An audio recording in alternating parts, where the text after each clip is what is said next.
On May 21, U.S. and the exiled National Unity Government (NUG) released statements addressing the violence in northern Myanmar. Their remarks followed closely after the Arakan Army (AA) captured Buthidaung, a key stronghold in northern Rakhine, on May 18. This region was heavily defended by 14 battalions, a military operation command, and a strategic headquarters. The statements expressed concerns about the safety of Rohingya civilians who were forcibly conscripted by the military council, those displaced from their homes, and the violence inflicted upon them, including the burning of Rohingya houses. The U.S. statement was relatively mild compared to others, acknowledging the complex situation involving various factions. The NUG statement, however, was more confusing. The Burmese version expressed concern for Rohingya, Hindu, and Rakhine people, while the English version only mentioned Rohingya. After receiving criticism from netizens, the NUG reluctantly updated its statement, leading to further critiques of it being an organization lacking political ideology and primarily seeking the support of the West. There are also multiple statements from the UN regarding this issue that we will not elaborate on further.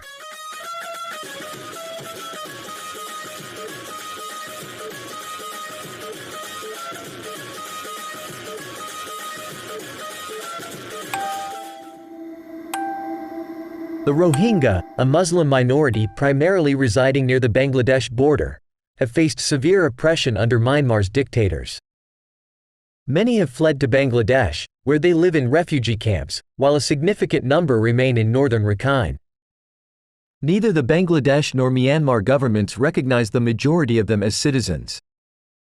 Rakhine State, despite generating billions of dollars from gas production and being a key location for China's maritime ambitions in the Bay of Bengal, remains the second poorest state in Myanmar.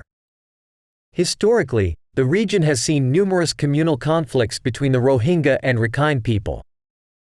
Since the 2017 Rohingya crisis, during which thousands of Rohingya were killed by the Myanmar military and many more fled to Bangladesh, efforts by the Arakan Army, AA, and international communities have aimed at fostering peaceful coexistence, achieving some relative success.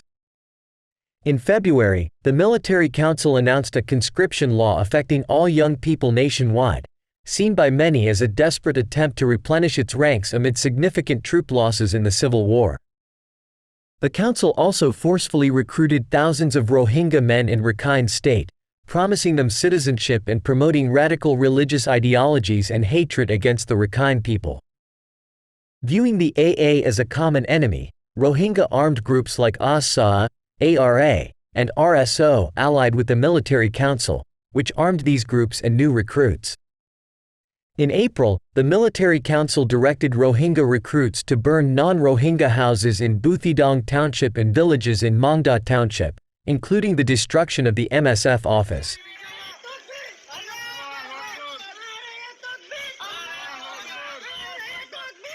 As the AA focused on the offensive against several of the military council's camps around Buthidaung, allegations against the AA began to surface.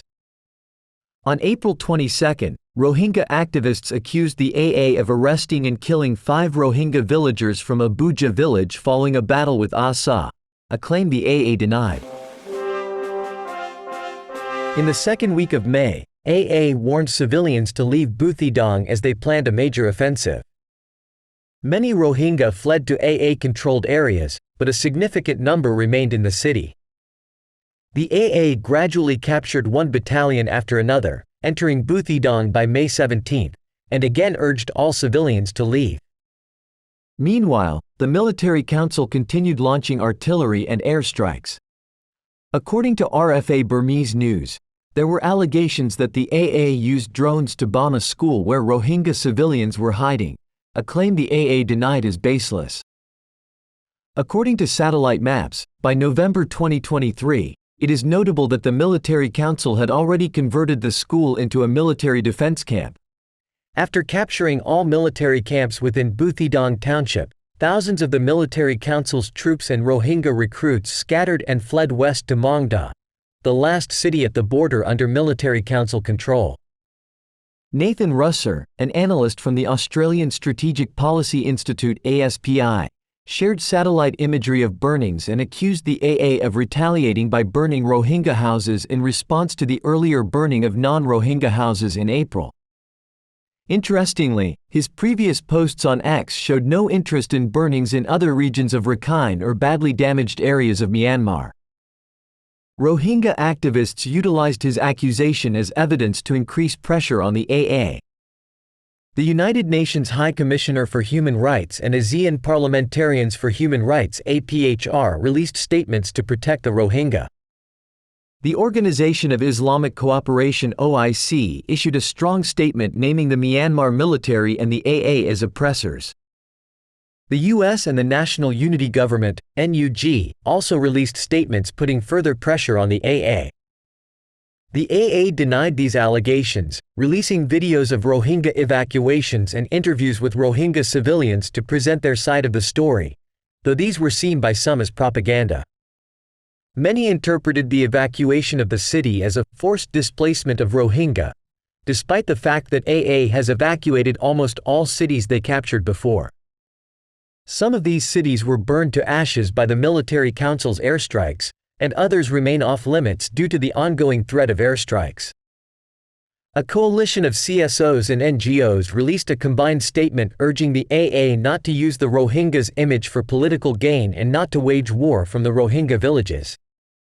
SACM, a group founded by former UN officials, expressed concerns that the Rohingya were facing another genocide and called for an emergency UN meeting. Ro Ne San Luan, a prominent Rohingya activist, intensified pressure on the AA by labeling it a Buddhist organization, further complicating the narrative and dragging religion into the conflict. With the spread of misinformation and disinformation online, tensions are escalating in the direction the military council has intended. International organizations, Rohingya activists, and the NUG appeared to align with the military council's agenda, increasing pressure on the AA. The Myanmar military has historically exploited the Rohingya during political crises. This time, it was clear that the military council's February conscription, the subsequent hate speech in March, protests against the AA in March and April, and arming of Rohingya armed organizations were part of a broader strategy. AA's Commander-in-Chief Tuan Myat Nang's Twitter, now X, account also focused heavily on the Rohingya issue recently. The Rohingya people were originally called Keller, a term used to refer to foreigners from the West, which later became a racial slur. As the term's perception grew negative, people in Myanmar began using Bengali to imply that the Rohingya came from Bangladesh. This term met with strong opposition from Rohingya organizations. The word Rohingya itself is derived from Roang, a Chittagonian pronunciation of Rakhine, and was historically used in Bengal to refer to people from Rakhine, regardless of ethnicity or religion.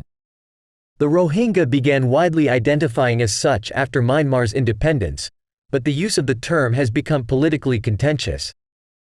When Tuan Myat Nang referred to the Rohingya as Bengali on X, formerly Twitter, Rohingya activists and many Western organizations perceived it as an act of aggression.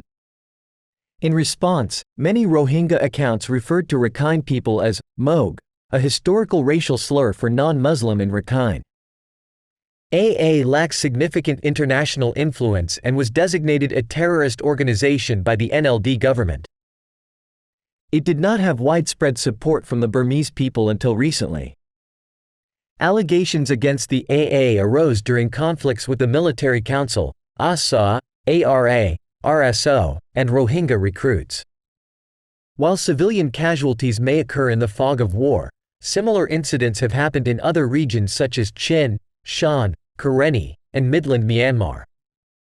Despite widespread civilian casualties and mass displacement across Myanmar, the AA is being singled out, especially concerning the Rohingya. The entire country is suffering from the ongoing conflict, affecting all citizens equally. It is surprising that international organizations focus primarily on the Rohingya community in Rakhine State while ignoring broader issues. As the military council bombs and kills civilians, forcing many to flee, these organizations seem to overlook the broader crisis and instead accept misinformation spread by the military council's propaganda. Focusing solely on the Rohingya situation threatens the human rights of all people in Myanmar by neglecting the wider conflict affecting the entire nation. AA is one of the most significant ethnic armed organizations, EAOs, fighting against the military council. In a February interview with BBC Burmese, it was revealed that the AA has a force of at least 38,000 troops. These troops are not only engaged in combat in Rakhine State but are also fighting alongside the TNLA and MNDAA in northern Shan, Kachin State, Chin State, Sagaing Region, Magway Region, and other areas. Additionally, the AA is involved in training PDF and LDF troops and providing essential weapons and ammunition. The AA can be seen as a crucial balancing force in the asymmetrical warfare against the military council. The U.S. Institute of Peace, USIP, released a report on May 8, anticipating the AA's victory in Rakhine State and viewing the United League of Arakan ULA as the potential governing body of the region. USIP, a federal institution that analyzes global political situations and advises the U.S. government, accused the AA of using Rohingya civilians as human shields by attacking the military council's bases from the direction of Rohingya villages. However, USIP overlooked the fact that many resistance forces in Myanmar use villages they control for supply purposes, a necessity due to their lack of resources compared to more affluent countries, like the U.S. USIP suggested that U.S. and international community assistance in rebuilding Rakhine could be leveraged to address the Rohingya issue and influence the AA. The report predicted that the AA would be isolated from the rest of Myanmar and dependent on maritime trade with the West and Bangladesh. This would place Bangladesh in a unique position as the ULA's only land neighbor, necessitating a new diplomatic approach to the Rohingya issue. Political, humanitarian, and development actors must consider the multifaceted crisis as the AA consolidates its control. However, USIP ignored the AA's existing strategic advantages, such as securing Paletwa, a direct trade route to India, and the significant presence of China's Belt and Road Initiative (BRI) and gas pipeline around Jokphu. The AA is part of the Three Brotherhood Alliance and maintains close ties with China. Historically, Rakhine State has received little significant aid from the U.S.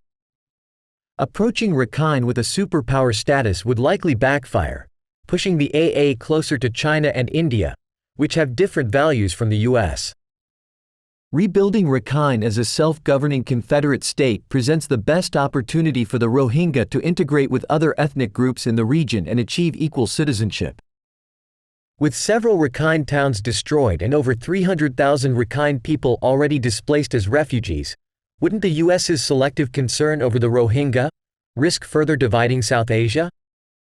It is a sincere hope that in the near future, Rakhine will achieve its dream of self-determination and harmonious coexistence among different ethnicities and religions.